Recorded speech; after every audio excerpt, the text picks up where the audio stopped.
At first glance, Wentworth Castle looks ancient. It isn't. It's an 18th century confidence trick, revenge architecture built by a man who didn't get the house he wanted. The gardens are political spin, the mansion is a feud in stone, and almost nothing here is telling the truth. So, what is this place? And the deeper you look, the more the illusion quietly unravels. Nothing here was built out of serenity or vision. It's simply the architectural outcome of a single well-funded grudge. This whole estate begins quite sincerely with Thomas Wentworth. Thomas Wentworth believed Wentworth Woodhouse should have been his. It wasn't. A cousin inherited it instead. Most people would sulk, complain to a friend, and perhaps even write a strongly worded letter. Thomas responded by secretly buying a nearby estate and spending the rest of his life attempting to build something bigger, grander, and, ideally, visible from his cousin's front garden. The original house here was a perfectly serviceable 17th century building. Thomas doubled it, then tripled it, then stapled a Baroque east front onto it so large that the architecture is basically shouting. When he felt the message wasn't clear enough, he renamed the place Wentworth Castle, despite the notable absence of a castle anywhere on the property. His son William continued the feud with less shouting but considerably more taste.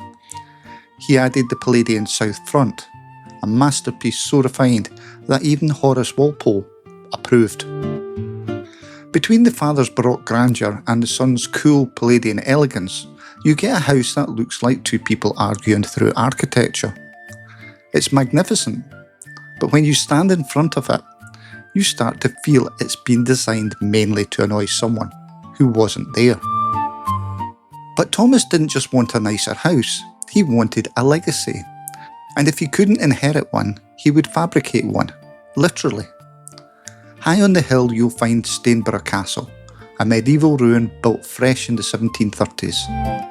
It's a folly, but a highly ambitious one, designed to convince visitors that the family's noble lineage stretched so far back that the stonework was already crumbling. From a distance, it looks convincingly ancient. Up close, it looks like what happens when you give a wealthy man a childhood sketchbook and no supervision. This wasn't his only message. To immortalise his loyalty to Queen Anne, who had been his patron before inconveniently dying, Thomas erected the Sun Monument, a towering obelisk planted squarely in the era of Whig supremacy. In other words, a giant Tory middle finger in stone, pointed at London, but visible mostly to passing sheep. Archer's Hill Gate, restored beautifully today, quietly honours Thomas Archer, the Baroque architect who helped Thomas begin this architectural counterattack. By this stage, Thomas was essentially curating his own myth. Every vista here is working overtime. Yet the most brilliant tricks aren't the buildings, they're the gardens. Take the Ha-Ha, a charming name for what is essentially a trench designed to ambush visitors. You're strolling along, admiring the pastoral views, and suddenly the land drops away in front of you. 18th century guests apparently exclaimed, "Ha-ha," which is why it isn't called the "Good Lord, that's a drop." The Ha-Ha allowed the Wentworths to pretend their estate extends seamlessly into the countryside, while preventing cows from wandering into the flower beds and offering opinions. Then there's the Union Jack Garden, one of the most whimsical but politically blatant spaces you'll ever walk through. Beneath the hedges you can trace the crosses of St George and St Andrews. It's patriotic geometry disguised as horticulture. Even the planting was a political statement, celebrating the 1707 union of England and Scotland, and perhaps celebrating the failure of attempts to undo that union in 1713. Finally, from the Earl's seat, you get the full sweep of this carefully managed drama. The mansion, the slopes, the distant woods, and just beyond that, if you squint, Barnsley and the M1. Proof that even the most curated views eventually lose the battle with modern transport routes. For all its beauty, the estate has shadows that can't be ignored. Thomas Wentworth's wealth, much of what built this grand project, came through his involvement in the Treaty of Utrecht, which handed Britain the monopoly on supplying enslaved Africans to Spain's colonies. He was an investor in the South Seas Company that managed this monopoly.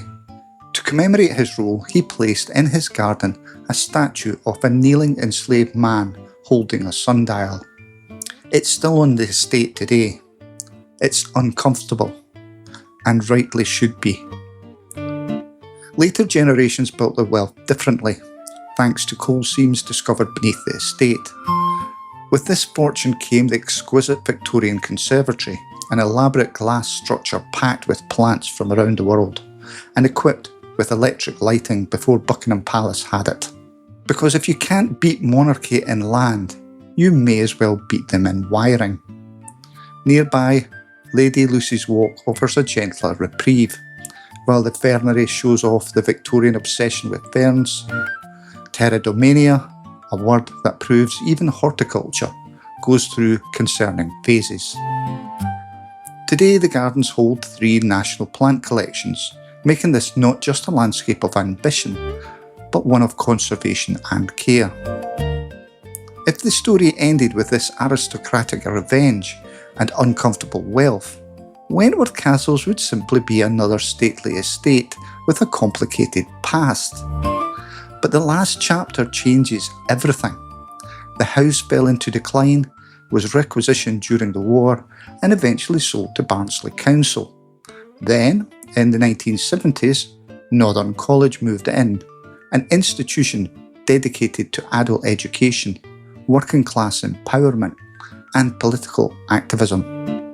During the miners' strike of 1984 and 85, students and educators here were deeply involved in supporting the region's mining communities. The very rooms financed by colonial profits became meeting places for those fighting against modern forms of economic injustice. It is genuinely one of the most extraordinary reversals in British heritage.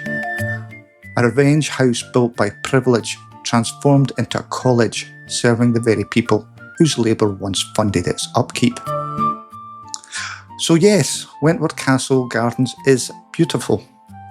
It's also contradictory, self-important, politically charged, morally tangled, and occasionally hilarious. But that, in fairness, is what makes it memorable.